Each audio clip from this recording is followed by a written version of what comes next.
You're listening to Brainwork Framework, a business and marketing podcast, brought to you by focus-biz.com. Business owners, entrepreneurs, and e-commerce brands, what are you doing to get your e-commerce brand to the next level? Does it include email strategy, automation, campaign management, list segmentation, design and A/B testing, copywriting, and deliverability optimization? Well, if you're not, with us today is the CEO and founder at Win at E-commerce, Damon Didier. He is going to share with us a boatload of information on how we can take our e-commerce brand and our business to the next level. Damon, thanks so much for joining us. How are you today? I'm great. Thanks, Chris, for having me today. Thanks for the intro. Pleasure to be here. Hey, so excited to have you here. We were talking earlier about your experience and everything that you're doing today, but we like to ask all of our guests, what were you doing before and how did that bring you into what you're doing today?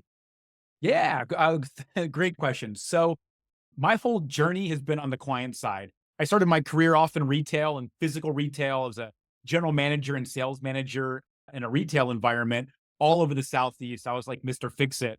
And what I loved about that I've taken into my career today is in retail, there's that face-to-face problem management. There is the sales expectations that you can influence and change by what your activities and actions today and activities that you do today for tomorrow. And so when I got out of retail and moved into marketing about 15 years ago, I was kind of taken away from, I was in corporations. I was a director of marketing. I worked at public and private companies. And in these roles, I was always frustrated by the fact that I was kind of abstracted away from the revenue generators. Yeah, I was getting leads to the website, but I'd hand the lead to the salesperson and they drop the meat on the way to the grill. Or we would do an ad campaign and we got a lot of impressions, but not a lot of clicks. So when I had the chance to make the jump over to the agency side about 2 years ago, I had just finished a stint at an e-commerce company where we took them from $500,000 a year when we bought them 2 years prior to $5 million in sales. And I was the VP of e-commerce and marketing there.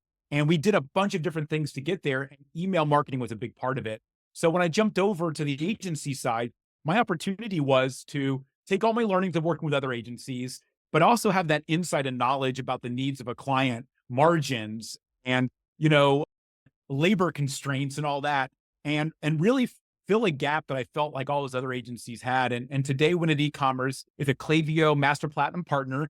What that means is we work with primarily e-commerce brands, but really any brand out there that wants to have email marketing generate revenue for them using email, SMS, push notifications. But we also do everything relevant in that sphere, whether it's reviews, loyalty, retention type things to help their business out. I got a lot of things to share. I would love to help out your audience and give away some secrets today and help them go along the same journey, maybe not make some of the same mistakes I made along this journey.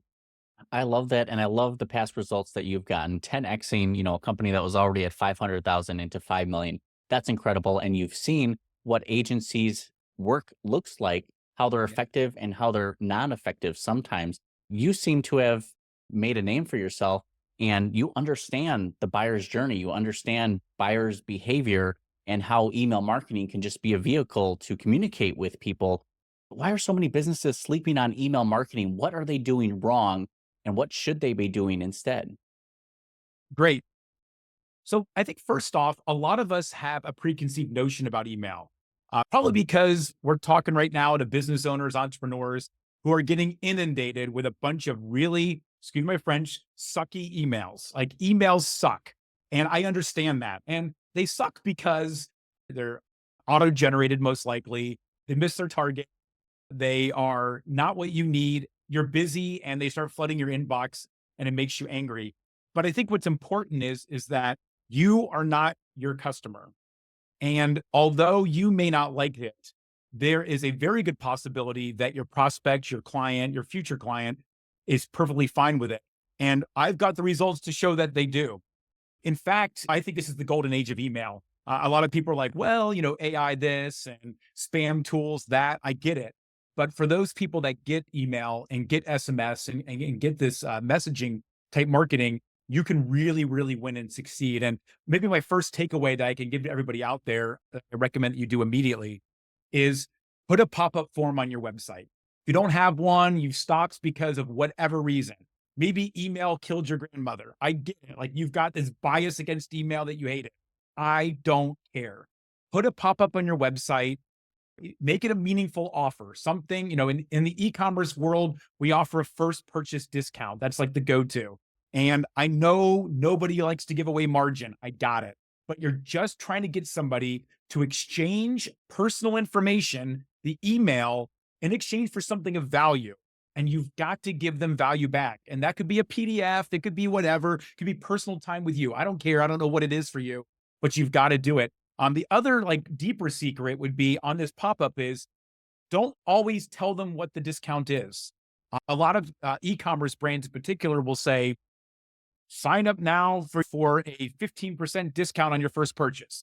Or they'll say a 5% discount or a 25% discount. All of them sound okay to me, but you don't know what your prospect really wants. 25% is a significant discount to you, but to the client, the prospect, it might be insignificant. So don't tell them. Tell them they have unlocked an exclusive discount. Don't ask for their first name at first. Just get their email.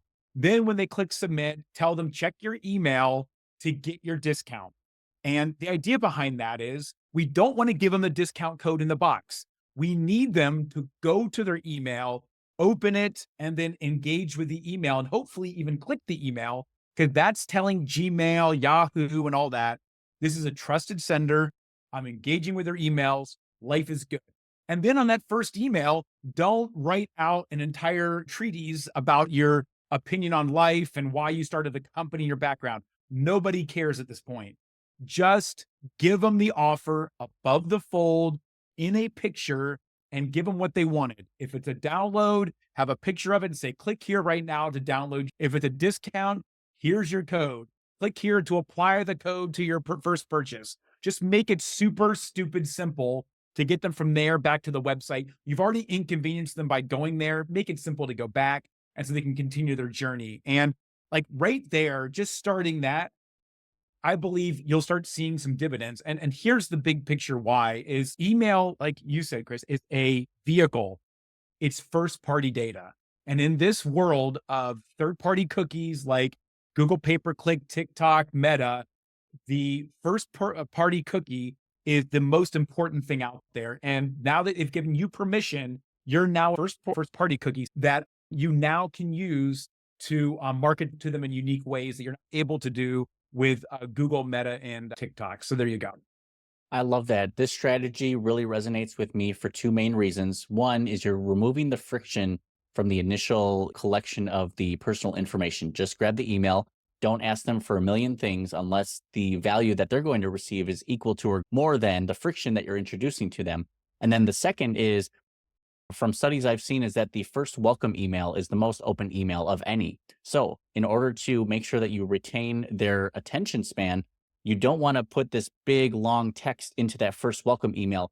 Give them exactly what they expect, what they're looking for, and that in turn is going to increase that email deliverability to it. And then at the end of the day, it's the long term. You're not looking at just that one first initial sale. This is about nurturing that prospect throughout their entire journey. And then you can increase their customer value over time, which is exactly what we're trying to do in marketing, improve the profits, but do it in a positive way that the customer wants. You're not annoying them with these ads with special discount. This is giving them exactly what they want, the true value, and then you can nurture over time. One of the tools that you mentioned using is the Klaviyo, and I believe some people refer to it as Clay. Was this the same tool that just secured a bunch of startup funding to now take an incredible tool to the next level? Is this like a CRM email automation marketing tool, or am I thinking of a different one?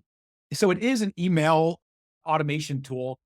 It is a publicly traded company. They went public last August or September of 2023, and they're worth like $4 or $5 billion right now. So I don't think they're looking for any kind of outside funding, but they can get public funding now. But they are totally an email marketing platform. In fact, like they really have kind of shifted to that. So they are I don't know if it's called Clay. I've never heard Clay before. I've heard Klaviyo and other things, but it's definitely pronounced Klaviyo. Their VP of customer success corrected me on that. So I know that for a fact. But the deal with Klaviyo is it's like one of the most quiet, unheard of tools out there. But if you're in the e-commerce space, it is the big dog.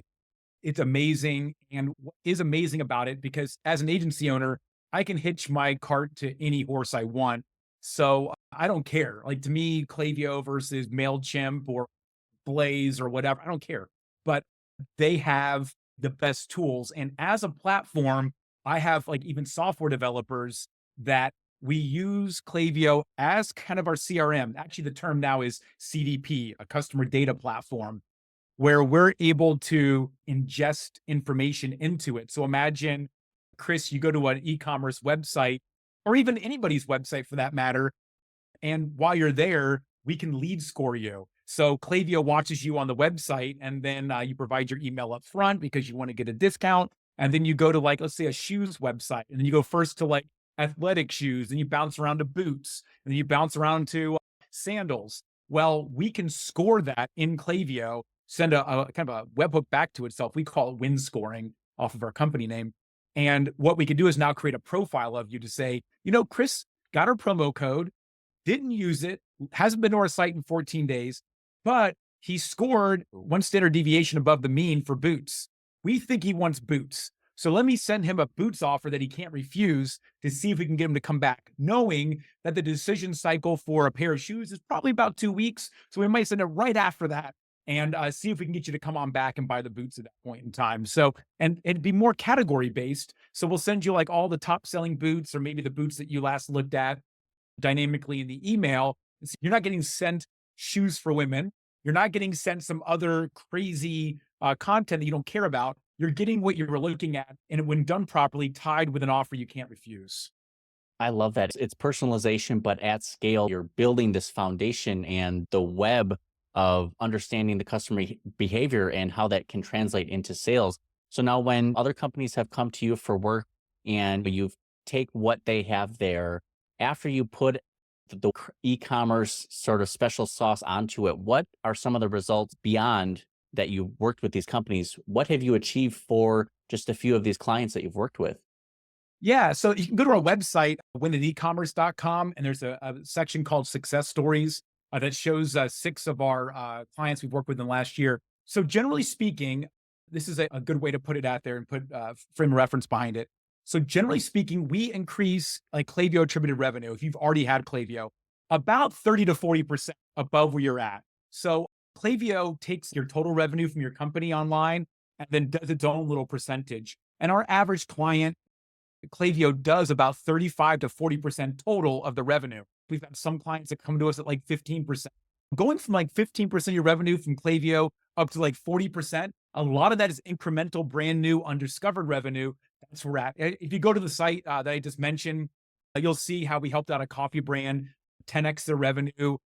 The first month we took over year. So I believe September versus September, or it was October versus October, and we 10x the revenue year. And that's not unheard of.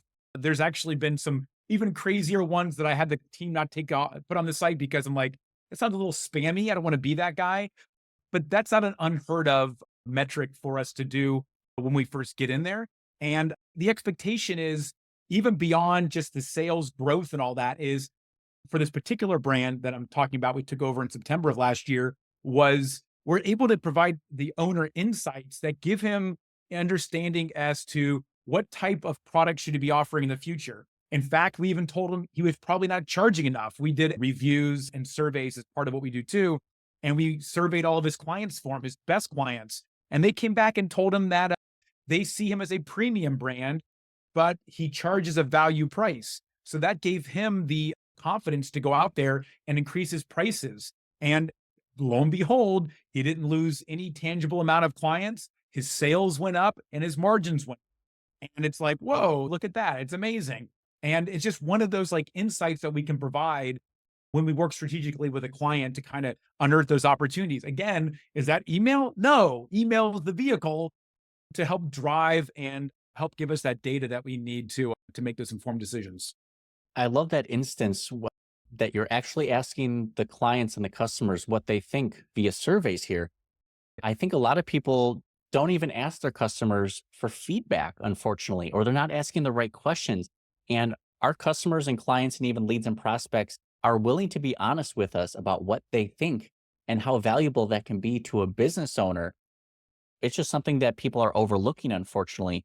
And just a testament to what you do, the fact that you have to take such great results off of your website because it seems too good to be true. It's kind of like you could almost turn that into a joke where it's like results too good, we can't put them online. It Yes. seems spammy, but yes, if you get true results, but you just want to have something that is relatable to a lot of these other businesses. So you're making sure that your messaging is on point and it resonates with them. I love that.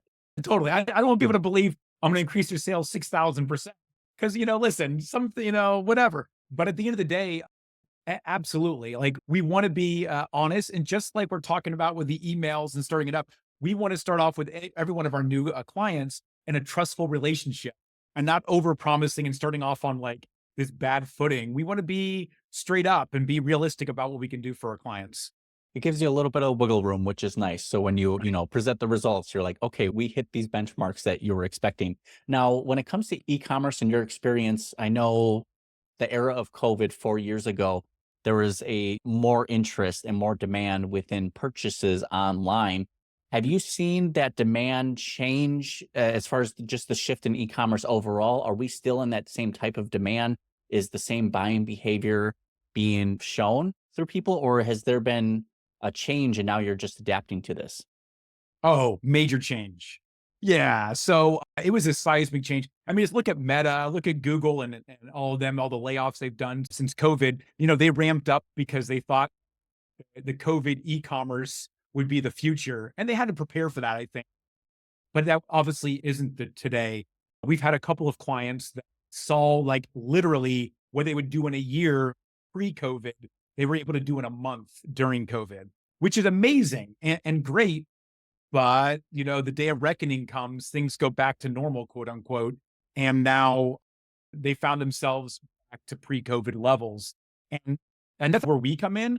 A lot of our clients we picked up because maybe these companies had a full-time email person and now they can't afford that person anymore or don't have enough work for them. So it's nice having an agency that is on a retainer with a fixed time frame that they can manage their costs appropriately and know exactly what the output's going to be and everything else. We also bring a lot more insight and information. I set the agency up as like being the perfect email marketer, great design, copy, strategy, planning, and software development. That person in the real world doesn't exist. So you do get a lot more than just a normal person, but a lot of that's changed. But to your point, we've had to definitely change things with our clients in time, but it's not much different than what we could do seasonally as well. Some products do really great in the summer. Hats, sunscreen, sun products. Most other ones do really poor in the summer.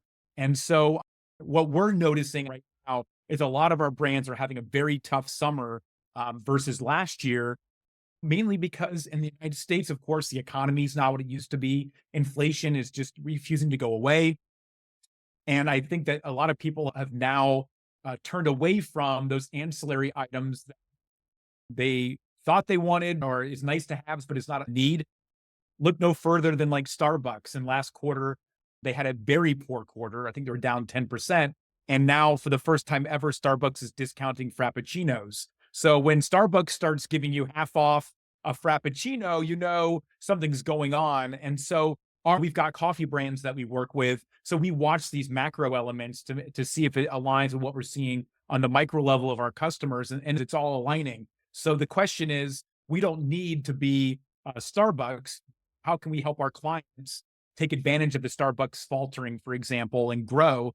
And although email and retention marketing is our deal, we want to see our customers win. How do we help them win? And so we provide this extra data and all that extra information to help them out. I love that. Now, when it comes to the post-COVID era and inflation is taking a hold right now, I've almost seen a shift in consumer behavior where now they're almost avoiding some of these larger corporations or the big franchises, and they're preferring to shop local, which I think for some of our clients may be a benefit, but just something to take note of. Are you seeing similar things happen within some of the e-commerce space where it seems like mom and pop shops are doing a little bit better as opposed to Starbucks, who is now discounting that Frappuccino? Do you think that's going to have a big impact on e-commerce when people are starting to now vote with their wallets and shy away from the bigger brands? Well, here's the thing. I really don't know. I don't know if that's what they've done, but I think the way I look at that though is if that is a thesis or a hypothesis that a client has, and it could be 100% true, we would test it, right? And that's what email is a great vehicle for. So why not A/B test out a message like that about shopping local and seeing if it appeals to that brand's customers? If all of a sudden we're seeing a high click and open rate versus a generic one that doesn't have that message, then absolutely. What I think is wonderful about email is we get instant results on these different hypotheses that we have. I will say too that if you are local and smaller, like the Starbucks example, it's not hard to gain market share. It's not hard to pick up on their mistake in so much that, okay, on a macro level, McDonald's just came out with a $5 value menu. Churches has. I just told you about Starbucks. Burger King did. Sonic just did as well. So obviously, I think consumers have gotten in America to a point where they are value conscious. So instead of like trying to reinvent the wheel, just jump on board. And that might mean a discount on a product. Or maybe even smarter would be, what if you invented a new product? Just maybe a rebranding, like a rebadging of a current product you've got. So you're not devaluing that current product that might be a really big seller for you, and then take that price down on that new one that you introduce as like your value. So there's a ton of different strategies out there, but in the e-com world, it's really important to stay on top of that. And I kind of want to make a quick note about this is, again, I know people listening may not be in e-commerce. Like, how does this apply to me? The reason it does apply to you is because e-commerce has its butt to the flame on getting these things right. If you don't, your sales go away, your online business goes to zero, and you're out of business. And so in our lead generation companies, I made my website and I'm getting a couple leads a month world. There are things you can learn from the e-commerce business, which have to have those leads to survive or those sales to survive, that you can steal and bring into your own business. There's nothing new in this world. So that's why I love about this is that I do have lead generation businesses that we take our learnings, and we even have Klaviyo for some of these businesses, that we can take the learnings from an e-commerce world and bring it into a bricks and mortar or into a lead generation business to help them thrive and survive. And it just goes back to this messaging and doing all that. And I tell my team, if you're a salmon, it doesn't make sense to swim upstream. It makes a lot more sense to swim downstream. And there's so many messages you can just tie on to with value, recession, these things that are in people's minds that you just call out and swim downstream with and provide a solution to it that will pay dividends if you do it right. I love that when it takes the marketing specialty within e-commerce and how does that apply to other businesses here? What do you think the one or two things that people should really focus on when trying to optimize their sales process? Should they be looking to optimize website conversions? Should it be introducing the email nurturing? Should it be, I got to focus on delivery optimization for my emails? Is there anything that business owners should be focusing on as far as getting instant results? Yeah. First thing is start. So the hard part is like taking the first step. Don't let perfection get in the way of good enough. There's an acronym my wife and I use, GITMO, good enough to move on. The first thing is just start and get it moving. First things first, get the pop-up. The pop-up is going to put people in your email list. Yes, put an embed form on your website. So you go in there and then offer something of value. If you have nothing of value, make something up and wait for an email to come through and then quickly make it up when that first email comes through and send it off. Heck, the item of value could be a meeting with you or something. I have no idea, but just make something of value from the get-go. So number one, to answer your question, is get started. Number two is be consistent with it. It's like anything. You want to be a YouTube star. It's not going to work out if you make one or two videos, only get 3 or 4 views and then give up. You've got to commit to at least 20 videos just to even get started. And then you can go from there. Someone said it the other day, like, you want to become good at something, you've got to do it a lot. You're not just going to watch a video online and then suddenly be great. You've got to put out the hard work of the hard work. So practice, get the emails out there, just start collecting the data, give it some time. When it comes to email marketing, at least commit to 2 emails a month. Just send something out. It could be something as silly as, hey, if you read this email, I'll give you a $20 gift card to Amazon.com. Click here to let me know.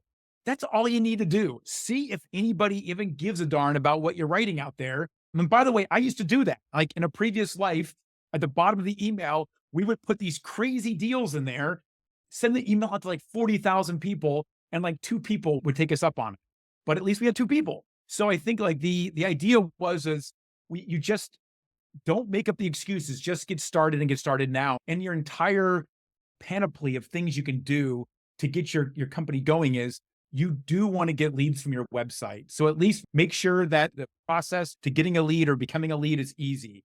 Get the pop-up, that's easy. And then let it go. Commit to the fact that you're going to do some emails, give it a couple months, set up that reminder in your iPhone to go back and look at it. Remind yourself what you want to look at and just say, hey, all right, it's been 3 months. I've done 8 emails.